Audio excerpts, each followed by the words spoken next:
Hey everyone, this is Cullah from Destination Thrills, and today I'm going to give you my top 10 bucket list coasters in Europe. Now, I have never been to Europe before, and currently I have no plans to head there in 2020, and 2021 seems unlikely at this point.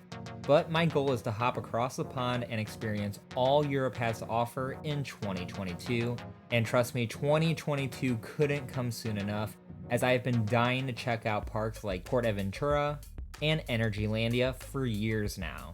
And just like many coaster enthusiasts, there are coasters that I've been dreaming of riding. So in this video, I will narrow it down to the 10 European coasters that I am the most excited to ride. Now, I want to be clear, this is my bucket list, not the top 10 best coasters in Europe, as I feel like you cannot accurately judge a coaster from its POV.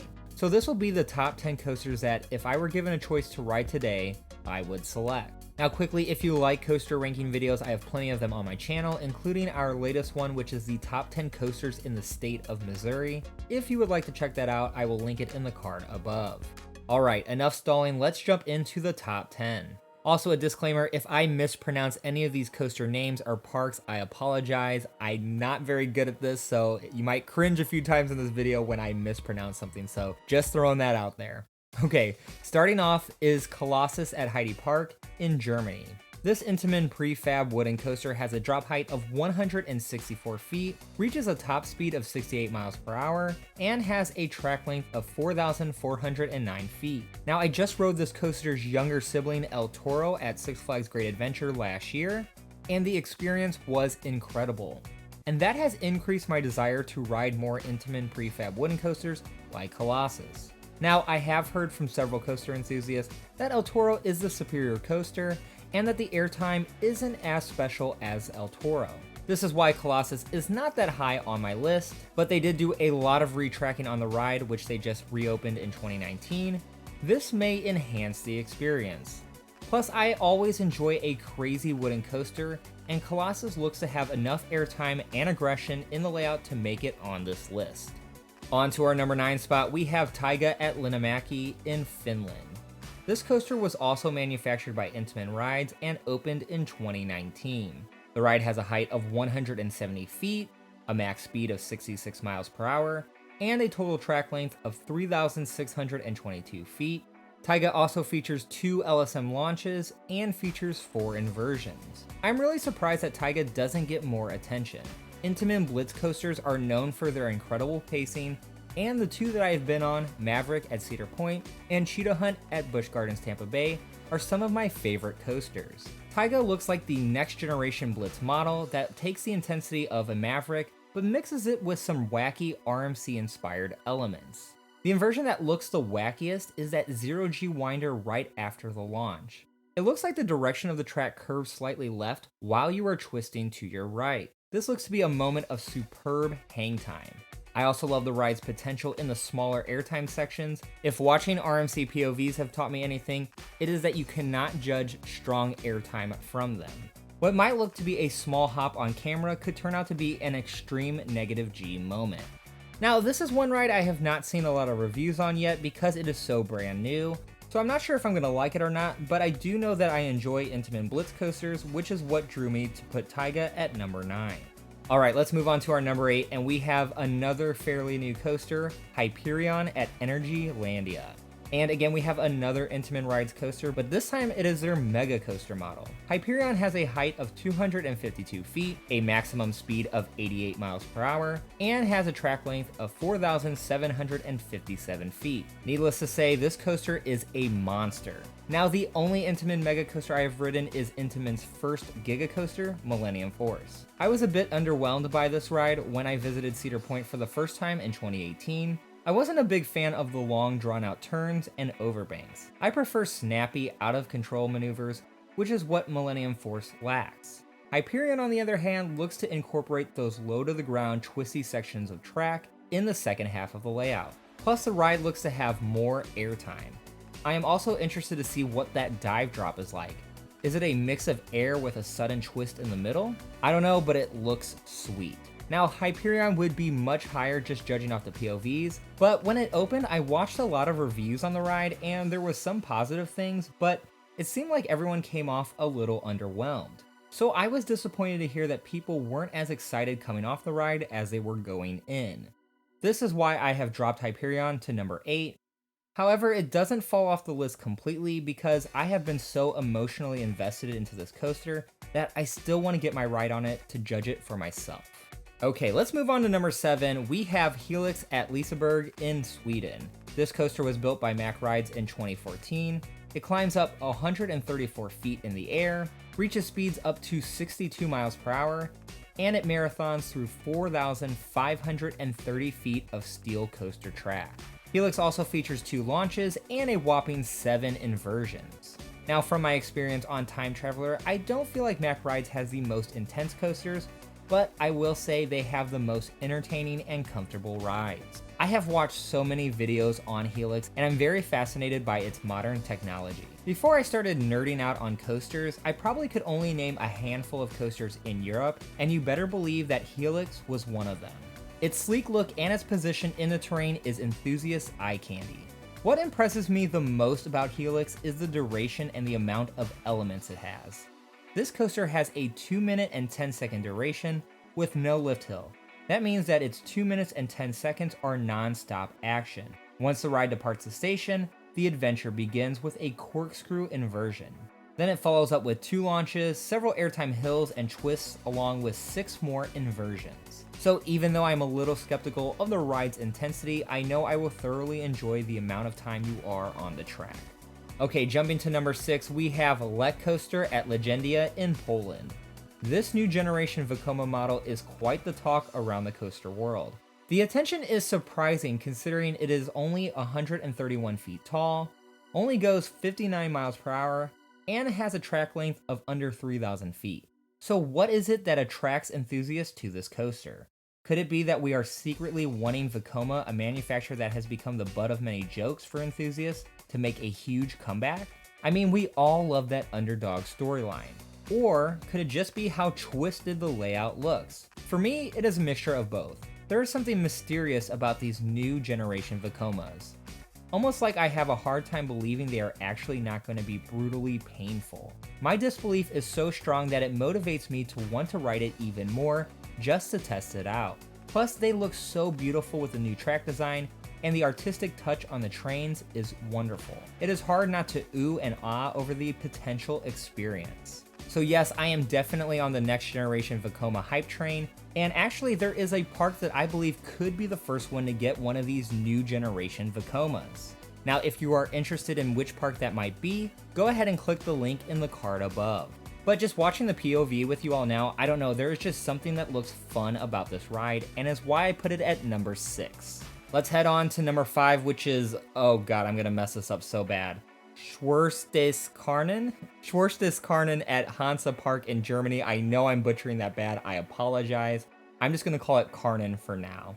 And to be honest, I really don't know anything about this coaster. All I know is there is some sort of surprise element with this ride, and the moment I heard that, I actually have kept myself from watching any POVs or any videos regarding this ride. Anytime Karnan is brought up in a video, I will actually skip ahead. I just really love surprises, and I love riding a coaster that I have no clue what elements are coming. I think that is why I have so much interest in this GERSTLAUER, is that there is so much mystery surrounding the ride for me. Now, the surprise might not be that big of a deal, or there might not even be a surprise at all. You guys might just be laughing at me in this video, like, what is this dude talking about?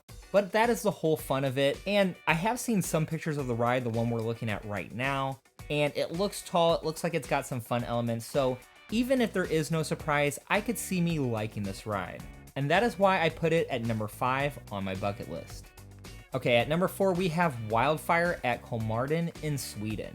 This Rocky Mountain construction wooden coaster stands just over 183 feet tall, reaches speeds of over 71 miles per hour, and has a track length of 4,150 feet.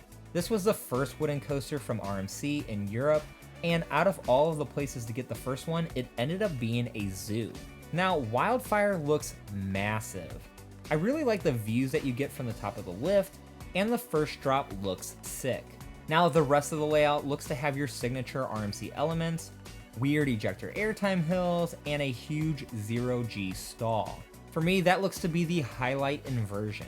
The layout kind of reminds me of Outlaw Run, There are some big elements with a bit of a slower transition. Each element seems to have a lot of space between them versus something like Lightning Rod or Storm Chaser, which have those wicked back-to-back-to-back elements. And that is why, spoiler alert, it is the lowest ranked out of all the RMCs on my bucket list in Europe. Regardless, it is a coaster from Rocky Mountain Construction, and I have yet to ride a coaster from them that has disappointed me, so I will definitely be seeking this one out when I do make it over to Europe.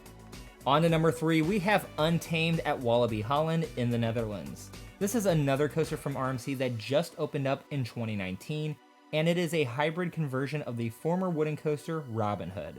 This coaster has a height of 120 feet, a top speed of 57 miles per hour, and a track length of 3,560 feet. What I like about it is it's very low to the ground and very compact. It gives me those Storm Chaser vibes. It looks to have some crazy ejector airtime moments, and even though its scale is smaller than Wildfire, it is the number of elements that they have jammed into this layout that looks ridiculous and gives it the edge. From the POV at least, it seems like the ride has some very good pacing, and the element that I want to experience the most is that 270-degree double inverting stall. It seems like a twistier version of that final set of inversions on Max Force. Sometimes these inversions can be a little underwhelming, so I hope it is really snappy. That will make the inversion awesome for me. Now, the real reason I love this ride is the number of airtime moments it seems to have, especially in that second half. It looks phenomenal, and I even think this coaster will end up ranking very high in my top coasters overall once I finally get a chance to ride it, and that is why I put it at number 3. Alright, we have made it to number 2, and our runner-up on my European bucket list coasters is the legendary Expedition GeForce. If you are a coaster enthusiast, you have heard of this INTAMIN mega coaster at Holiday Park in Germany. It has been featured on Travel Channel shows and other media outlets for years. I have always heard this coaster discussed when debating which coaster is the best in the world, and with so much prestige, it has become a must-ride for me. Expedition GeForce has a height of 173 feet, top speed of 74 miles per hour, and it takes its victims over 4,000 feet of track. So the stats aren't that groundbreaking, and watching the POV you might be wondering what is so special about this ride. Well, many who have ridden this coaster will tell you that it has the best ejector airtime on Earth. It also has some intense positive G-forces. It seems to be a smaller, more intense version of Millennium Force at Cedar Point. One thing I did notice in the POV is that the feeling of speed looks incredible. Overall, this could end up being a huge letdown of a coaster for me, but as a coaster enthusiast from the United States, it would be so cool to say that I have the Expedition GeForce credit. Okay, it is time to reveal my number 1 bucket list coaster, and it just so happens to be at my number 1 bucket list park in Europe, and that is Zadra at Energylandia in Poland, a ground-up RMC hybrid hypercoaster. This ride is a monster with a height over 206 feet, hitting a max speed of 75 miles per hour, and flying over 4,317 feet of track. Just look at this POV after the first drop, the speed looks phenomenal. I am not sure if this is because the POV was taken so close to the track, but this is one thing that blew me away was that insane speed that every element is taken at. I also love the variety of the elements. This coaster isn't just a series of airtime hills, you have several inversions, high-speed bank turns, and tight S-bends as well. With my experience on RMCs, I know that it is typically the second half of the ride that is the most mind-blowing, but Zadra's first half looks to be equally as wild. That large upwards turnaround after the first drop that exits into another massive drop looks extremely intense, and my hope is that there is a sharp transition from positive Gs to negative Gs through that moment. Zadra also features my favorite 0G stall inversion. The only thing that might cause this coaster to rank lower than Steel Vengeance and the Voyage is duration. For me, that is what makes a coaster elite, is when you can provide that incredible experience over a longer period of time. That is what Steel Vengeance and the Voyage do so well, and judging by the length of the POV, I think Zadra will come up short. With that said, it looks to be the best coaster in Europe, which is saying a lot considering there are many world-class attractions on this continent. Now again, if there's one place I want to visit in Europe first, it is without a doubt Energylandia, so I can experience 2 of my top 10 bucket list coasters, Hyperion and Zadra. So these were my top 10 bucket list coasters in Europe. Now I want to hear from you. If you have been to these European parks, let us know which ones you enjoyed the most. And if you are like me and haven't been to Europe before, leave a comment stating which European coasters are in your bucket list. Now again, if you like these ranking videos, I have plenty more for you to check out. I will link the playlist in the description below. And as always, thank you so much for watching this video. Don't forget to subscribe to Destination Thrills, the destination for all the latest theme park news, rankings, and content. I'm Colossos. Stay safe out there and have a good one.